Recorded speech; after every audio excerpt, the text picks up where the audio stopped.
Hello বন্ধুরা, welcome to my channel. তোমরা সবাই কেমন আছো? আশা করি তোমরা সবাই খুব ভালো আছো।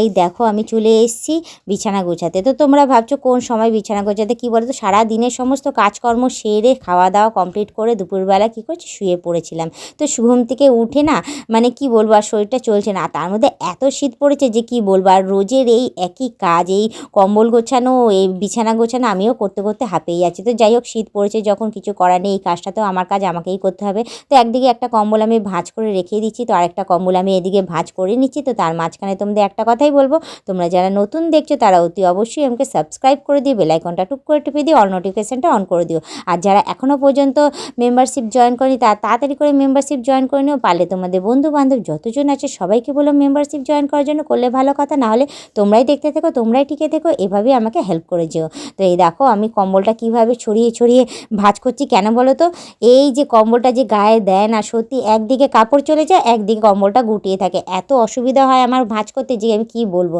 তো যাই হোক, চারোধার থেকে আমি কম্বলটাকে এখন সমানভাবে ধরে নিচ্ছি, ধরে নিয়ে এদিকে আমি ভাঁজ করতে থাকি। দেখতেই পাচ্ছ আমার চুলগুলো খোলা, কী বলতো, আজকে মাথা দিয়ে আমি স্নান করেছিলাম, যার জন্য চুলগুলো খোলাই ছেড়ে দিয়েছি, চুলটা শুকায়ও নেই ঠিক করে। তো কিছু করার নেই, এই অবস্থাতেই ঘুমিয়ে পড়েছিলাম।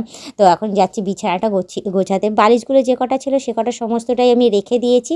রেখে দিয়ে এবার কম্বলগুলো ভাঁজ করা বাকি ছিল, তো সেগুলো আমি করে নিচ্ছি। তো একটা কম্বল তো রেখেই দিলাম, আর একটা কম্বলও এই দেখো একটা ভালো করে ঝেড়ে ঝেড়ে আমি সমান করে নিয়ে আমি ভাঁজ করে নিচ্ছি, যাতে রাতে যখন ঘুমাবো গায়ে দিতে যাতে কোনো সমস্যা না হয়, বেশ ভালোই হয়। তো তোমরা এরকমভাবেই কম্বল গুছিয়ে ফোল্ড করে রাখতে পারো। যাদের ছোটো ঘর রয়েছে তারা এইভাবেই কম্বল গুছিয়ে এই খাটের এক সাইডে রেখে দিলে কী হয়, তোমাদের খাটটা পুরো পরিষ্কার থাকবে, তোমরা ইউজ করতে পারবে। তো এই দেখো আমার এদিকে কাজ কমপ্লিট হয়ে গেছে। তো ভীষণ শীত পড়েছে, শীতে আমি আর পাচ্ছিলাম না থাকতে, তো বাধ্য হয়ে আমি চলে এসেছি এখন সোয়েটারটা পরে নিতে।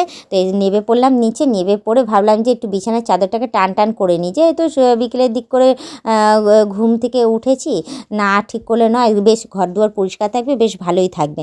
তো এই দেখো টেনে এক সাইডে গুজে নিয়েছি, গুজে নিয়ে তার মধ্যে এদিকে আমি আমার যা সোয়েটারটা আছে ওটা পরে নিচ্ছি। না পরলে নয় গো, ভেবেছিলাম যে ফুল হাতার নাইটিটা পরবো, তো কিছু করার নেই, তোমরা তো আর ফুল হাতার নাইটি পরে তো আমাকে দেখবে না, তোমরা আমাকে এরকম ড্রেসেই দেখতে ভালোবাসো, যার জন্য আমি হয় শাড়ি পরে নয় হাত কাটা ড্রেস। তো যাই হোক, আমি এই হাত কাটা ড্রেস পরেই আমি শীতের ব্লগটা আমি কমপ্লিট করছি, চেষ্টা করব আরও পরে আরও নতুনত্ব ড্রেস কেনা, তো সেইগুলো তো আর হবে না, সেটা পরে না হয় দেখা যাবে। তো এই দেখো আমি এখন সোয়েটারটার হাতগুলো সোজা করে নিয়ে পরে নিচ্ছি। আর এই সোয়েটারটার বয়সও অনেক দিন হয়েছে, জানো তো, অনেক দিন আগে আমি বেশ কিনেছিলাম এই সোয়েটারটা, বেশ সুন্দরও সোয়েটারটা, যে এখনও পর্যন্ত চলছে। তো তোমরা ভাবছো গলা দিয়ে কেন ঢোকাচ্ছি এই চেনটা এরকম থাকা সত্ত্বেও, তো কী বলতো, আমার বদ অভ্যাস, আর কি বলবো, কোনো জিনিসটা সহজভাবে না কঠিনভাবেই আমি ইউজ করে নিই। তো এই দেখো চুলটাকে একটু মুড়িয়ে নিয়ে আমি ক্লিপ খুঁজছিলাম, কিন্তু পাচ্ছিলাম না ক্লিপটা, যাই হোক আমি খুঁজে পেয়েছি।